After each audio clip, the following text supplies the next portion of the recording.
Bonjour et bienvenue. Dans cette vidéo portant sur les livres Constitution des Athéniens et Constitution des Lacédémoniens de Xénophon, je vais essayer de vous en faire un bref résumé en 13 diapositives.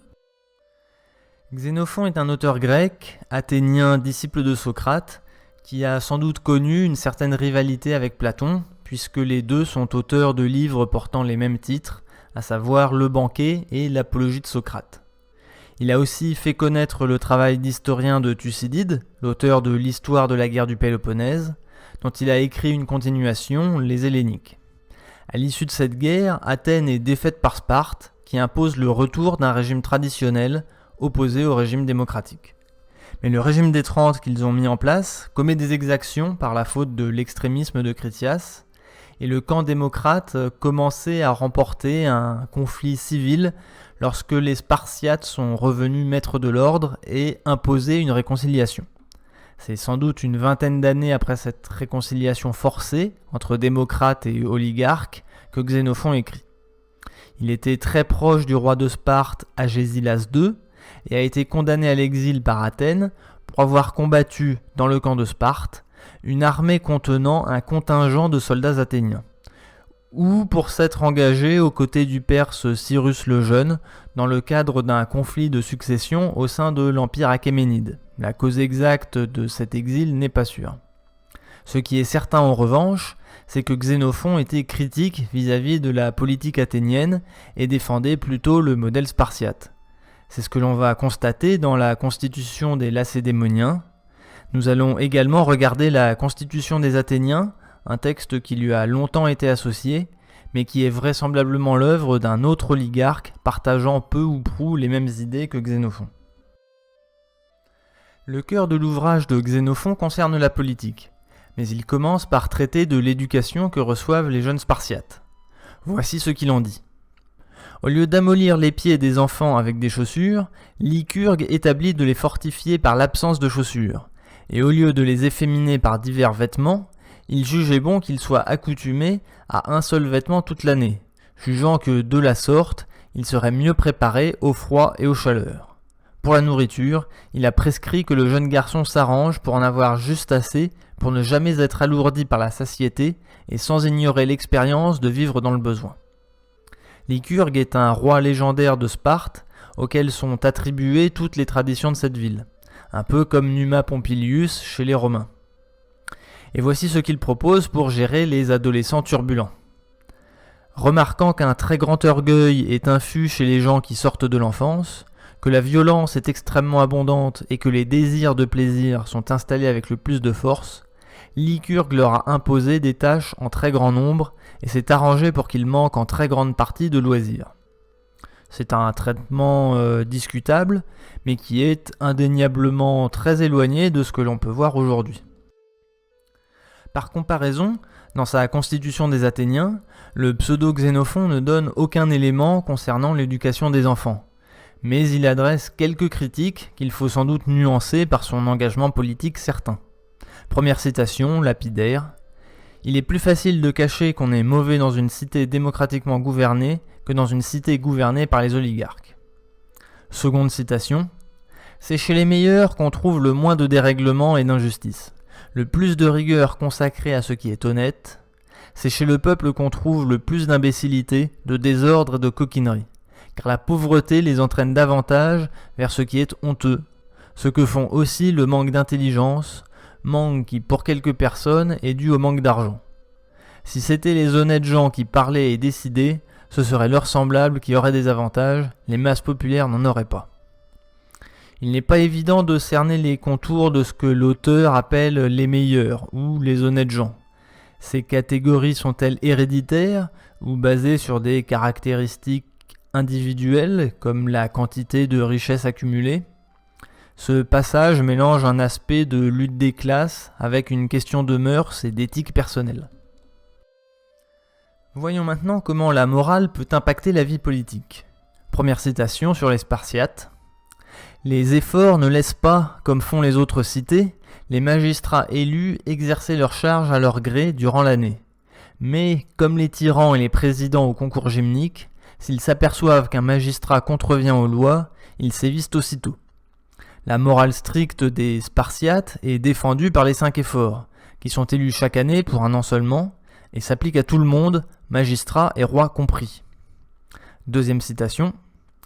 À ceux qui exécutaient les obligations légales, à tous Lycurgue accorda le même droit de cité, sans prendre nullement en compte l'infirmité des corps ou des biens. Mais si quelqu'un avait peur de travailler à ses obligations légales, alors il proclamait que cet homme ne sera pas du tout jugé faire partie des égaux. Tous les gens qui font l'effort d'honorer leurs devoirs vis-à-vis de la cité sont donc reconnus par celle-ci, quelle que soit leur richesse et leur validité. De véritables progressistes, ces Spartiates. Et nous allons voir maintenant qu'ils étaient aussi extrêmement égalitaristes. Le roi fait serment de régner conformément aux lois de la cité, et la cité fait serment de laisser la royauté intacte si le roi tient serment. Voilà les honneurs que l'on accorde au roi chez lui tant qu'il vit. Il ne dépasse pas de beaucoup ceux des particuliers, car Lycurgue ne voulut pas inspirer au roi un orgueil qui est le propre d'un tyran, ni rendre les citoyens jaloux de leur puissance. La monarchie est donc maintenue par un serment réciproque entre la cité et le roi, et le statut de celui-ci n'est pas très différent de celui d'un autre Spartiate. La morale athénienne, pour sa part, semble flétrie par l'appât du gain. En voici un premier exemple. Dans les tribunaux, le peuple ne se soucie pas plus de la justice que de leurs propres intérêts. Une seconde citation permet de préciser cette idée. Toutes les magistratures qui apportent le salut au peuple tout entier, si elles sont honnêtement exercées, le peuple ne demande nullement à y avoir part, car il sait qu'il trouve plus d'avantages à ne pas exercer lui-même ses charges et à laisser au contraire les plus puissants les exercer. Ce sont toutes les charges qui ont pour but un salaire ou le profit domestique que le peuple cherche à exercer. Au passage, les meilleurs pourraient désigner ici les plus aptes à exercer des fonctions militaires, que ce soit par leur force physique ou leur courage. J'ai présenté avec un peu d'humour les Spartiates comme des progressistes égalitaristes, mais on peut voir avec la citation qui suit qu'ils étaient un brin xénophobes.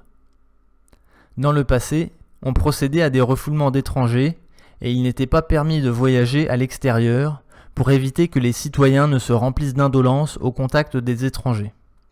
Je sais très bien qu'à présent, ceux qui passent pour être les premiers ont fait tous leurs efforts pour ne jamais cesser d'être gouverneurs à l'étranger.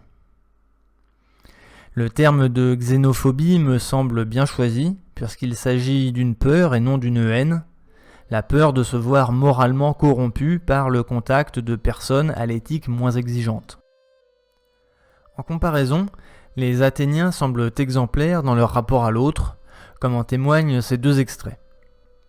Si les Grecs pratiquent davantage la langue, le mode de vie, le maintien qui leur sont propres, les Athéniens les pratiquent en les ayant mélangés avec tous les éléments grecs ou barbares. Les Athéniens seraient donc un peuple métissé, ouvert sur le monde et plein de richesses culturelles empruntées hors de Grèce.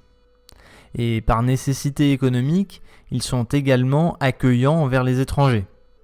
Car là où il y a une puissance nautique, il est nécessaire, à cause des richesses, d'être esclaves des êtres serviles, pour que nous touchions les revenus de ce que chacun d'eux rapporte, et de les laisser libres. D'autre part, là où des esclaves sont riches, il n'y a plus de profit pour mon esclave à te craindre. À Lacédémone, mon esclave te craint, mais si ton esclave me craint, il risquera de me donner aussi ses richesses pour ne pas risquer sa personne même. La cité a aussi besoin de métèques à cause du grand nombre de spécialités et à cause de la marine.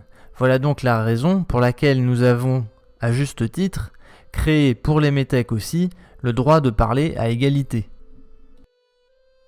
Mais on aurait tort d'en conclure que les Athéniens étaient des gens bienveillants envers les étrangers, comme on le voit avec le traitement qu'ils réservent aux villes qu'ils considèrent pourtant comme leurs alliés. Je cite, « Les partisans du peuple croient qu'il est plus avantageux que chaque Athénien détienne les biens des alliés, que ceci n'est que ce qu'il faut pour vivre et qu'ils travaillent, en étant ainsi dans l'impossibilité de comploter. » Autre citation du même type, « On force les alliés à s'embarquer pour Athènes pour des procès, chaque allié est contraint de flatter le peuple athénien, sachant que, quand il vient à Athènes, Il doit perdre ou gagner son procès, non pas devant quelques individus, mais devant le peuple, qui est la loi précisément à Athènes, et il est forcé de faire des supplications devant les tribunaux, et lorsqu'entre un juge de lui prendre la main. Les alliés sont devenus des esclaves du peuple athénien. Finalement, le traitement de l'étranger par Athènes est assez paradoxal. Athènes est accueillante envers les immigrés, mais très rigoureuse avec les cités alliées, sans doute pour les maintenir dans une situation de dépendance. Puisque l'économie semble être le moteur de la politique étrangère d'Athènes, voyons comment les deux villes gèrent leur relation à l'argent. Que ce soit à Sparte qu'on obéit le plus aux autorités et aux lois, nous le savons tous. Dans les autres cités, les plus puissants ne veulent même pas paraître craindre les autorités et pensent que ce serait indigne d'un homme libre.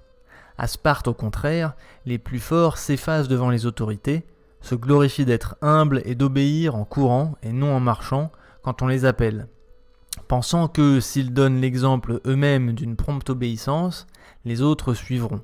Et c'est bien ce qui se produisait.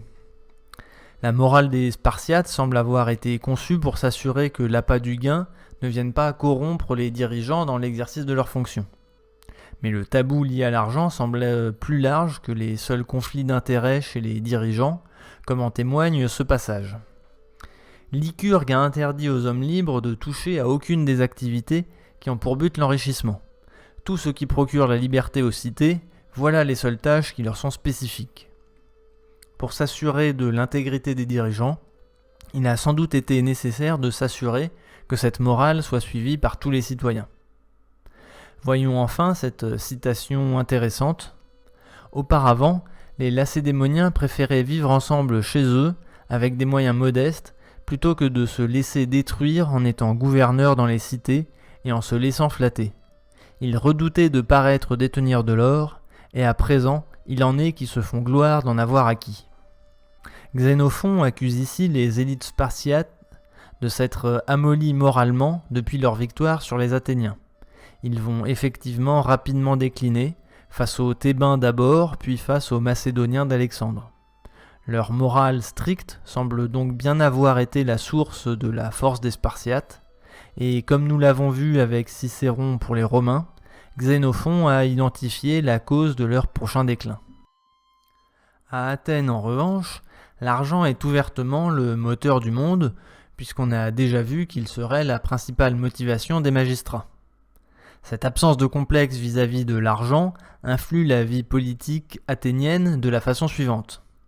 Qu'un coquin se lève et prenne la parole, et il trouve l'avantage pour lui et ses pareils. Quel avantage pour soi ou pour le peuple pourrait connaître un tel homme ? Ces gens savent que l'imbécilité et la coquinerie d'un tel homme, les bonnes dispositions qu'il manifeste pour eux, sont plus profitables que la vertu, la sagesse d'un honnête homme et toutes les mauvaises dispositions qu'il aurait pour eux. Le peuple athénien suivrait donc la racaille politique parce qu'il pense que le gouvernement de ceux-ci leur sera plus profitable.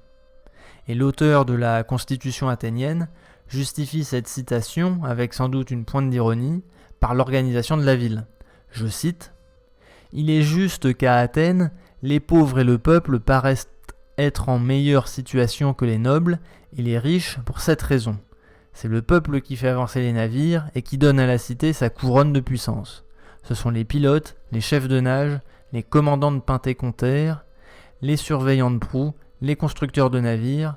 Ce sont tous ceux-là qui donnent sa couronne de puissance à la cité, bien plus tôt que les hoplites, les nobles et les honnêtes gens. » On voit ici toute la différence entre la thalassocratie athénienne, naturellement démocratique et ouverte aux migrants, mais également immorale et belliqueuse, s'opposer à la tellurocratie lacédémonienne, vertueuse, aristocratique et isolationniste.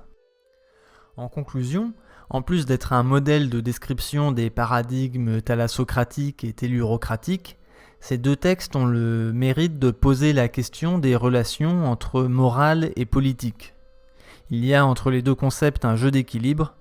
La morale inculquée aux enfants par leur éducation maintient l'organisation du pouvoir à Sparte, mais à Athènes, c'est un choix politique qui a favorisé le déclin de cette morale. Il faut donc qu'il y ait une rupture entre ces deux fonctionnements, un moment où la morale est suffisamment affaiblie pour permettre un changement de régime politique. Celui-ci entraînera une accentuation de la perte des valeurs originelles et vraisemblablement leur remplacement par des valeurs nouvelles. Cette rupture constitue une révolution qui peut être plus ou moins violente et sa conséquence ressemble à ce qu'on appelle aujourd'hui une inversion des valeurs. Merci et à une prochaine vidéo.